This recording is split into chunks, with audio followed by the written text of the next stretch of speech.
Imagine waking up in 1970. On your nightstand, a ticking clock. Next to it, a phone with a wire, no internet, no Wi-Fi, no push notifications, no TikTok, no memes. You don't know what Google is. And Netflix sounds like cough syrup. And right in the middle of that almost analog world comes a book, and it basically screams, you're about to drown in so much information, you'll lose your mind.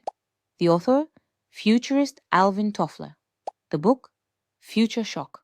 It's not fiction, not a science fiction novel. It's a warning label for humanity. Toffler wrote, "The future will hit people too fast. Change will happen so rapidly it will cause psychological stress in millions."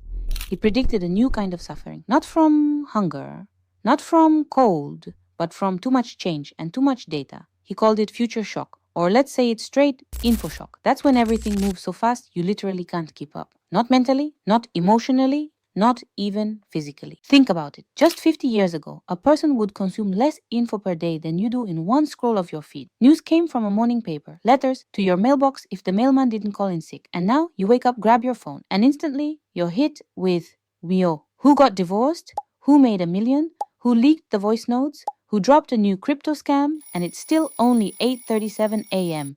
Open TikTok, and in 10 minutes you've learned how to make ramen, why bananas toxic after 6 p.m., and how to grow a YouTube channel in 3 days. You didn't ask for that info. It found you. And now it won't stop. Your phone holds 3,000 photos, 12 tabs you'll read later, 5 chats you promised to reply to, and a battery warning flashing at 1%. That's InfoShock, predicted back in 1970. And yet, we still haven't figured out how to turn off notifications.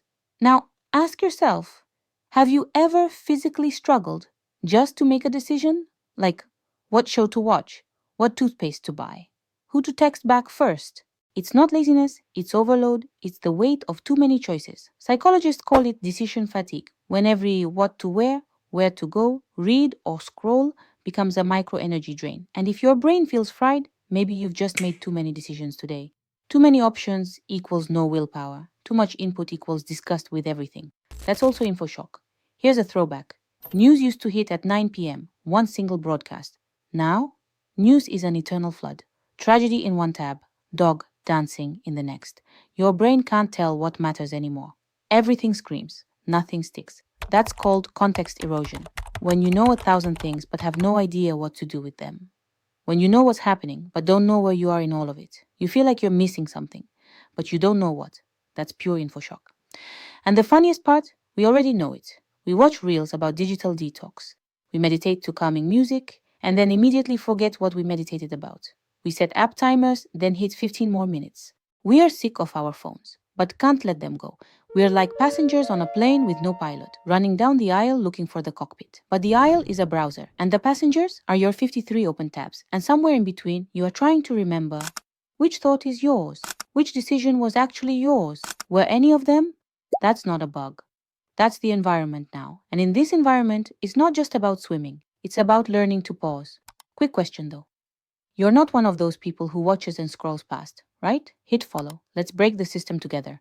Toffler said that info overload would lead to loss of focus, decision paralysis, chronic anxiety, and the constant feeling that you're missing your own life. Sounds less like science fiction and more like a random Tuesday in an open plan office. And the wildest part, Toffler didn't just talk about volume, he talked about speed. He said the future won't arrive evenly. It will crash in waves. 1 minute, you're learning to type. The next, your dog is generating songs with AI. Today, you're an expert. Tomorrow, your job is gone. Not because you're lazy, but because you can't physically keep up. One brutal but brilliant metaphor from the book. A person who can't adapt to rapid change is like a tourist dropped into a foreign country with no map and no language. Lost, frozen. And the scariest part, no idea which way is forward. Sound familiar? Welcome to 2025. Now let's take a step back. Why does this even matter? Because InfoShock isn't just a buzzy term from a productivity blog, it's a real cognitive overload. Millions of people feel it daily. We're not tired from work, we're tired from input, content, notifications, tips, hacks, tutorials, ads, hot takes, algorithms. It's a constant stream, and your brain says enough, and you're like, just one more tab. Here's the irony. InfoShock doesn't always look like a shock. Sometimes it's just nothing. No energy, no will, you procrastinate, burn out, say, I'm tired of life. But maybe you're not tired of life. Maybe you're just exhausted from everything happening at once. We're trained to be productive, to stay in the loop, to keep up. But no one ever taught us how to stay sane in the stream.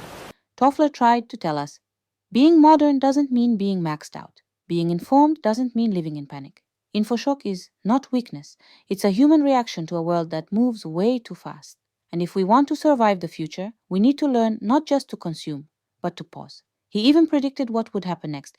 We'll experience temporal disorientation, when a person can't process where they are in time, space, or context. Yeah, sounds familiar. It's like opening a tab and forgetting why, or walking into a room and not knowing what for. That's not aging. That's infoshock. Toffler didn't just scream, SOS, the data will drown us. He gave us 4 antidotes, 4 tools that still hit hard in 2025. First, filter the input. Don't consume everything, don't read just in case. You don't eat trash, right? I hope not. So stop feeding your mind junk. Not everything that dings deserves your attention. Urgent is not equal to important. Clean up your follows. Kill notifications. You are not a trash can for other people's news. Second, slow the hell down. Infoshock begins when you react faster than you think. Speed isn't always power. Sometimes the best upgrade is a pause, stop, breathe. Still there? Make space for silence, for walks, for nothing. That's not laziness, it's mental hygiene. Third, change your scene. If the feed is frying your brain, step away. Neural networks are cool, but your own brain also has a reset button. Go outside, touch grass, talk to humans. Ireland, break the loop. Deleting Instagram, hard. Muting it, step 1. Fourth, know you're in the stream. New tech isn't the villain, but you should drive the ship, not the algorithm.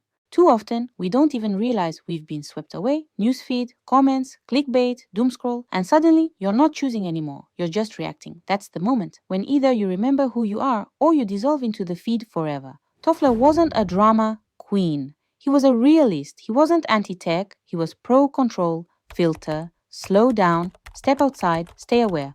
Because infoshock isn't a diagnosis, it's a signal. Time to exit the soup. So yes, we are living in the exact future he warned us about. And yeah, he was scarily right. Infoshock, speed stress, focus loss, mental burnout.